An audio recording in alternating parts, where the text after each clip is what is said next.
ഈ ഒരു ട്രാൻസ്ഫർ വിൻഡോയിൽ ശരിക്കും യുണൈറ്റഡിന് 5 പൈസ സ്പെൻഡ് ചെയ്യാൻ പറ്റത്തില്ലെന്ന് എല്ലാവർക്കും അറിയാം. അതുകൊണ്ട് തന്നെ അടുത്ത ട്രാൻസ്ഫർ വിൻഡോയിൽ യുണൈറ്റഡ് ചെയ്യാൻ സാധ്യതയുള്ള കാര്യങ്ങളെക്കുറിച്ചാണ് കൂടുതലും സ്പെക്കുലേഷൻസ് ഇപ്പം വരുന്നത്. അതിൽ നമ്മൾ യുണൈറ്റഡിൻ്റെ ആ ഒരു റൈറ്റ് വിങ് എന്ന് പറയുന്നത് നമുക്ക് എല്ലാവർക്കും അറിയാം ഒരു വീക്കർ ഏരിയയാണ്. അപ്പോൾ ആ ഒരു റൈറ്റ് വിങ്ങിൽ ഒരു പ്രോപ്പർ റൈറ്റ് വിങ്ങർ, നന്നായിട്ട് പെർഫോം ചെയ്യുന്ന ഒരു റൈറ്റ് വിങ്ങറിനെ യുണൈറ്റഡ് അടുത്ത ട്രാൻസ്ഫർ വിൻഡോയിൽ ടാർഗറ്റ് ചെയ്യും എന്നുള്ള രീതിയിൽ റിപ്പോർട്ട്സ് വരുന്നുണ്ട്. അതിൽ നിക്കോ വില്യംസ് അതുപോലെ തന്നെ മൈക്കിൾ ഒലീസ ഈ 2 പ്ലെയേഴ്സുമായിട്ടാണ് ഇപ്പം കൂടുതലായിട്ട് യുണൈറ്റഡിൻ്റെ പേര് കേൾക്കുന്നത്. അപ്പോൾ അതിൽ നമ്മൾ നിക്കോ വില്യംസിൻ്റെ കാര്യം നോക്കിയാൽ, നിക്കോ വില്യംസ് എന്ന് പറയുന്ന പ്ലെയറിൽ ലാലിഗയിൽ അത്ലറ്റിക് ബിൽബാവോയുടെ പ്ലെയറാണ്. ലെഫ്റ്റ് വിങ്ങിലും റൈറ്റ് വിങ്ങിലും ഒരേപോലെ കളിക്കാൻ ഏബിളായിട്ടുള്ള പ്ലെയറാണ്. പക്ഷേ പുള്ളി റൈറ്റ് ഫുട്ടഡ് ആയതുകൊണ്ട് തന്നെ പുള്ളിക്ക് റൈറ്റ് വിങ്ങിൽ കളിക്കാനാണ് പുള്ളിക്ക് കൂടുതലും താല്പര്യം. അപ്പം ഈ ഒരു പ്ലെയറിൻ്റെ കാര്യം നമ്മൾ നോക്കുകയാണെങ്കിൽ, ഈ ഒരു നിക്കോ വില്യംസ് എന്ന് പറയുന്ന പ്ലെയർ സ്പെയിൻ നാഷണൽ ടീമിൽ കളിക്കുന്ന പ്ലെയറാണ്. അപ്പോൾ ആ ഒരു പ്ലെയർ ശരിക്കും പറഞ്ഞു കഴിഞ്ഞാൽ 1v1 ബെറ്ററാണ്, അല്ലെങ്കിൽ ഒരു ഡയറക്റ്റ് അപ്രോച്ചാണ് പുള്ളിയുടെ ഒരു ഗെയിമിൽ നമ്മൾ കൂടുതൽ നമുക്ക് കാണാൻ പറ്റുന്ന ഒരു കാര്യം എന്ന് പറയുന്നത് ഡയറക്റ്റ്നെസ് ആണ്. അപ്പോൾ ആ ഒരു ഡയറക്റ്റ്നെസ് നമ്മൾ നോക്കിയാൽ റാഷ്ഫോർഡ് അതുപോലെ തന്നെ ഗർണാച്ചോ ഇങ്ങനത്തെ പ്ലെയേഴ്സിൻ്റെ ആ ഒരു സെയിം അപ്രോച്ചാണ് പുള്ളിക്കും ഉള്ളത്. പക്ഷേ നമ്മൾ നേരെ അപ്പുറത്ത് മൈക്കിൾ ഒലീസയുടെ കാര്യം നമ്മൾ നോക്കിയാൽ കുറച്ചുകൂടെ ടെക്നിക്കലി കുറച്ചുകൂടെ ഗിഫ്റ്റഡ് ആയിട്ടുള്ള പ്ലെയറാണ്. ലിങ്കപ്സ് ബെറ്ററായിട്ട് ലിങ്കപ്പ് ചെയ്ത് കളിക്കുന്ന പ്ലെയറാണ്, അല്ലെങ്കിൽ നല്ലൊരു ചാൻസ് ക്രിയേറ്ററാണ്. ഫൈനൽ തേർഡിൽ നല്ലൊരു ചാൻസ് ക്രിയേറ്ററാണ്. നല്ല ഡെലിവറീസ് ബോക്സിലേക്ക് കൊണ്ടുവരും. അതായത് സെറ്റ് പീസസിൽ വളരെ ബെറ്ററാണ് ഒലീസെ. അപ്പോൾ അതുകൊണ്ട് തന്നെ നമ്മൾക്കറിയാം യുണൈറ്റഡിനെ സംബന്ധിച്ച് യുണൈറ്റഡ് ഫൈനൽ തേർഡിൽ ചാൻസസ് ക്രിയേറ്റ് ചെയ്യുന്ന കാര്യത്തിൽ ഭയങ്കര മോശമാണ്.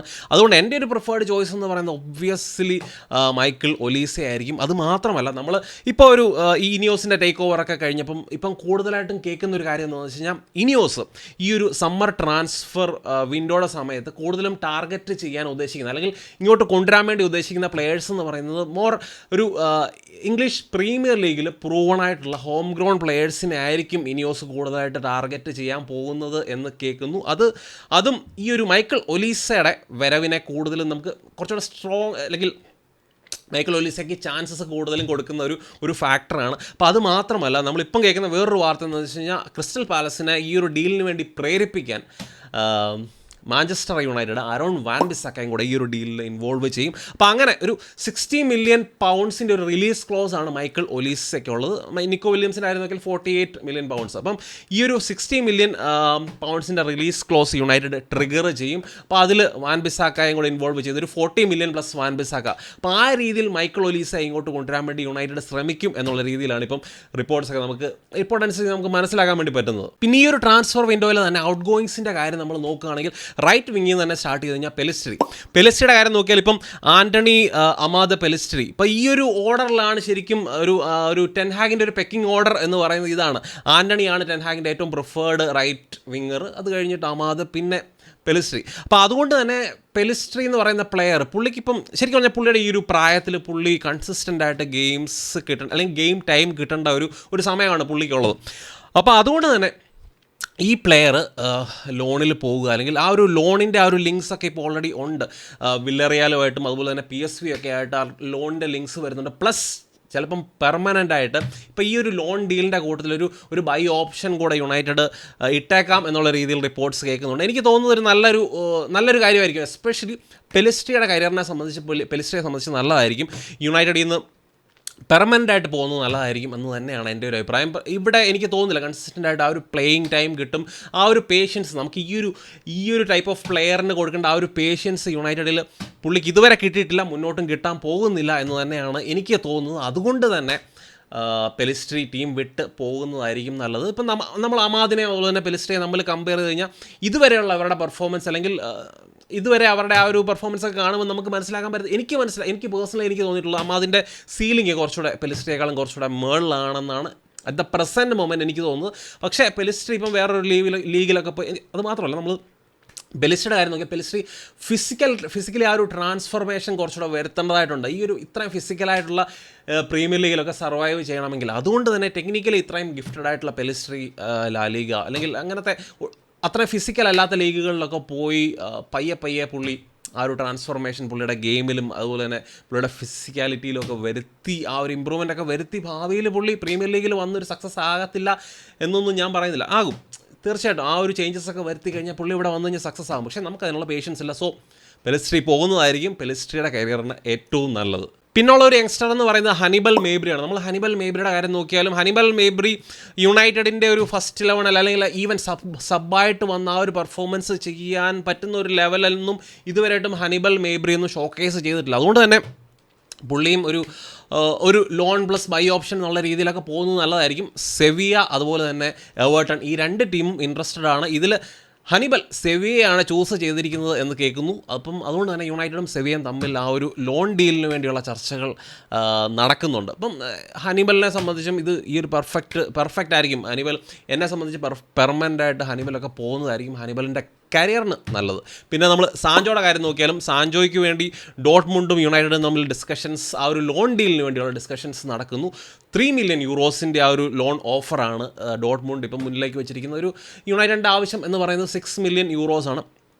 4 to 5 മില്യൺ യൂറോസിൻ്റെ ഇടയ്ക്ക് ആ ഒരു ഡീലും ക്ലോസ് ചെയ്യും എന്നാണ് നമുക്ക് മനസ്സിലാക്കാൻ വേണ്ടി പറ്റുന്നത്. അപ്പോൾ അതൊക്കെ കഴിഞ്ഞിട്ട് ഇതിനകത്തൊരു ബൈ ഓപ്ഷനൊന്നും യുണൈറ്റഡ് ഇൻക്ലൂഡ് ചെയ്യാൻ വേണ്ടി ഉദ്ദേശിക്കുന്നില്ല. സോ ലോണിൽ അവിടെ പോയി നന്നായിട്ട് പെർഫോം ചെയ്ത് തിരിച്ച് വന്നു കഴിഞ്ഞാൽ സമ്മർ ട്രാൻസ്ഫർ വിൻഡോയിൽ കുറച്ചുകൂടെ നല്ലൊരു മാർക്കറ്റിൽ കുറച്ചുകൂടെ വാല്യൂ പുള്ളിക്ക് കിട്ടും. അതുകൊണ്ട് തന്നെ നല്ല വിലയ്ക്ക് പുള്ളിയെ നഷ്ടം എന്താണെങ്കിലും വരും, എന്നാലും ഒരു മാന്യമായ വിലയ്ക്ക് വിറ്റൊഴിവാക്കാം എന്നുള്ള പ്രതീക്ഷയിലാണ് യുണൈറ്റഡും അതുപോലെ തന്നെ ഇനിയോസും ഒക്കെ. ഇനി നമ്മൾ സ്ട്രൈക്കേഴ്സിൻ്റെ കാര്യം നോക്കിയാലും സ്ട്രൈക്കേഴ്സിൻ്റെ കാര്യത്തിൽ തിമോ വേർണറുമായിട്ട് യുണൈറ്റഡ് ലിങ്ക്ഡ് ആയിരുന്നു. തിമോ വേർണർ സ്പേഴ്സിൽ ജോയിൻ ചെയ്യുന്നു. അപ്പം ചുപ്പോമോട്ടിംഗ് ആണ് ഇനി ബാക്കിയുള്ള സ്ട്രൈക്കർ. അപ്പോൾ അതിനിടയ്ക്ക് യുണൈറ്റഡിൻ്റെ പഴയ സ്ട്രൈക്കറായിട്ടുള്ള ലൂയിസ് സാഹ ഒരു പേര് മുന്നിലേക്ക് ഇട്ടിട്ടുണ്ട്. നമ്മുടെ ബെൻസീമയുടെ പേര്. ബെൻസീമ എന്ന് പറയുന്ന സ്ട്രൈക്കറിൻ്റെ പേര് മുന്നിലേക്ക് ഇടുമ്പോഴത്തേനും ശരിയാണ്, പുള്ളി ഇപ്പം സൗദി അറേബ്യയിൽ കളിക്കുകയാണ്. പക്ഷേ പുള്ളി ഉൾപ്പെടെയുള്ള പല പ്ലെയേഴ്സും സൗദി അറേബ്യയിൽ കളിക്കാൻ അല്ലെങ്കിൽ ആ ഒരു ലീഗിൽ തുടരാൻ വേണ്ടി പലർക്കും ഒരു ഇഷ്ടക്കേടൊക്കെ കാണിക്കുന്നുണ്ട്. അതുകൊണ്ട് തന്നെ ആ ഒരു ഓപ്പർച്യൂണിറ്റി യുണൈറ്റഡിന് മുതലെടുക്കാൻ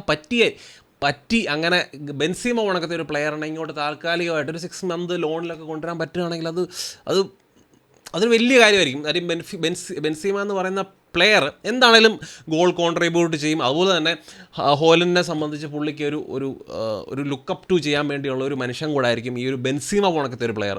അപ്പം എൻ്റെ ഒരു അഭിപ്രായത്തിൽ ഒന്നും നോക്കണ്ട, ചുപ്പോമോട്ടിങ് ഒരിടത്തും നോക്കണ്ട, ബെൻസീമ കിട്ടുകയാണെങ്കിൽ ബെൻസീമ നമുക്ക് പെർഫെക്റ്റ് ആയിരിക്കും എന്നാണ് എൻ്റെ ഒരു അഭിപ്രായം. അപ്പോൾ ഇനി നമുക്ക് ഇന്നത്തെ ദിവസം എന്ന് പറയുന്നത് FA കപ്പിൻ്റെ 3rd റൗണ്ടിൽ യുണൈറ്റഡ് മത്സരത്തിന് ഇറങ്ങുന്നുണ്ട്. വിഗൻ അത്ലറ്റിക് ക്ലബ്ബുമായിട്ടാണ് നമ്മുടെ മത്സരം. അപ്പോൾ നമ്മൾ ഇംഗ്ലീഷ് ലീഗിൽ അവരുടെ 3rd tier കളിക്കുന്ന ക്ലബ്ബാണ് ഈ ഒരു വിഗൻ അത്ലറ്റിക് എന്ന് പറയുന്ന ക്ലബ്ബ്. അപ്പോൾ അവിടെ ആ ഒരു ലീഗിൻ്റെ പോയിൻറ്റ്സ് ടേബിളൊക്കെ ഞാൻ എടുത്ത് നോക്കി. ഇപ്പോൾ 24 ടീമാണ് ടോട്ടൽ ആ ഒരു ലീഗിൽ കളിക്കുന്നത്. അതിൽ 18ാം സ്ഥാനത്താണ് പോയിൻറ്റ്സ് ടേബിളിൽ ഇപ്പം ഈ ഒരു വിഗൻ അത്ലറ്റിക് എന്ന് പറയുന്ന ടീം ഉള്ളത്. അപ്പോൾ അതുകൊണ്ട് തന്നെ ഈ ഒരു മത്സരം വലിയൊരു തലവേദന ആകാൻ യുണൈറ്റഡിന് ചാൻസ് ഇല്ല. ഈസിലി നമ്മൾ അടുത്ത റൗണ്ടിലേക്ക് പോകേണ്ടതാണ്. അപ്പോൾ ഇന്ന് 1:45 മത്സരം. സോണി നെറ്റ്വർക്കിൽ മത്സരം എല്ലാവർക്കും കാണാം. സോണി ലിവ് ആപ്പ് ഉൾപ്പെടെയുള്ള പ്ലാറ്റ്ഫോമുകളിലൊക്കെ നമുക്ക് മത്സരം കാണാം. അപ്പോൾ നമ്മൾ യുണൈറ്റഡിൻ്റെ പേഴ്സ്പെക്റ്റീവിൽ നോക്കുകയാണെങ്കിൽ ഹോലൻഡ് തിരിച്ചു വരും. ബാക്കി കസമീറോ ആയാലും അതുപോലെ തന്നെ നമ്മുടെ ലിസാൻഡ്രോ മാർട്ടിനസ് ഒക്കെ ആണെങ്കിലും ട്രെയിനിങ് സ്റ്റാർട്ട് ചെയ്തിട്ടുണ്ട്. പക്ഷേ പാർഷ്യൽ ട്രെയിനിങ് ആണ് സ്റ്റാർട്ട് ചെയ്തിരിക്കുന്നത്. ഫുൾ ട്രെയിനിങ് ഇതുവരെയായിട്ടും സ്റ്റാർട്ട് ചെയ്തിട്ടില്ല എന്നാണ് ടെൻ ഹാഗ് പറയുന്നത്. സോ ഈ മാച്ചിന് അവരെ ഒന്നും റിസ്ക് ചെയ്യത്തില്ല. എനിക്ക് തോന്നുന്നത് നമ്മൾ ആ ഒരു ആസ്റ്റൺ വില്ലയ്ക്കൊക്കെ എതിരെ കളിച്ച ആ ഒരു സെയിം 11 അത് ഈ ഒരു ടീമിനെതിരെ സ്റ്റാർട്ട് ചെയ്ത് കഴിഞ്ഞാൽ നല്ലതായിരിക്കും എന്നാണ് എൻ്റെ പേഴ്സണലായിട്ടുള്ള അഭിപ്രായം. മിഡ്ഫീൽഡിൽ ആ ഒരു കോബി മേനു, എറിക്സൺ, ബ്രൂണോ. അപ്പം നമുക്കായിരിക്കും കൂടുതൽ ബോൾ നമ്മളായിരിക്കും കൈവശം വെക്കാൻ പോകുന്നത്. അവർ സിറ്റ് ബാക്ക് കൗണ്ടർ തന്നെയായിരിക്കും അവർ ചെയ്യാൻ വേണ്ടി പോകുന്നത്. അപ്പോൾ അതുകൊണ്ട് തന്നെ ടെക്നിക്കലി കുറച്ചുകൂടെ ബെറ്റർ ആയിട്ടുള്ള ഇപ്പം എറിക്സനെ പോണക്കത്തെ പ്ലെയർ വരട്ടെ. മക്ടോമിനെ ഒന്നും 7 അയലോക്കത്ത് കൊണ്ടുവരരുത് എന്നാണ് എൻ്റെ ഒരു അഭിപ്രായം. 2 വിങ്ങിൽ റാഷ്ഫോർഡ് ഒരു വിങ്ങിൽ, അതുപോലെ തന്നെ ഗർണാച്ചോ മറ്റേ വിങ്ങിൽ, സ്ട്രൈക്കറായിട്ട് ഹോലൻഡ്. പിന്നെ നമുക്ക് അറിയാം ഡിഫൻസിൽ ഏവൻസ് വേറാണ്, അതുപോലെ തന്നെ ഡാലോ, വാൻ ബിസാക്ക 2 ഫുൾ ബാക്സ്. അപ്പം ഈ രീതിയിലുള്ള ടീമാണ് ഞാൻ എക്സ്പെക്റ്റ് ചെയ്യുന്നത്. അപ്പം വീഡിയോയെ പറ്റിയും ഇന്നത്തെ മാച്ചിനെ പറ്റിയും ഒക്കെയുള്ള നിങ്ങളുടെ അഭിപ്രായങ്ങൾ തീർച്ചയായിട്ടും നിങ്ങൾ കമൻസ് ആയിട്ട് കാണണം. മറ്റൊരു നല്ല വീഡിയോ കാണാം. അന്നും എന്നും ഇന്നും യുണൈറ്റഡ്.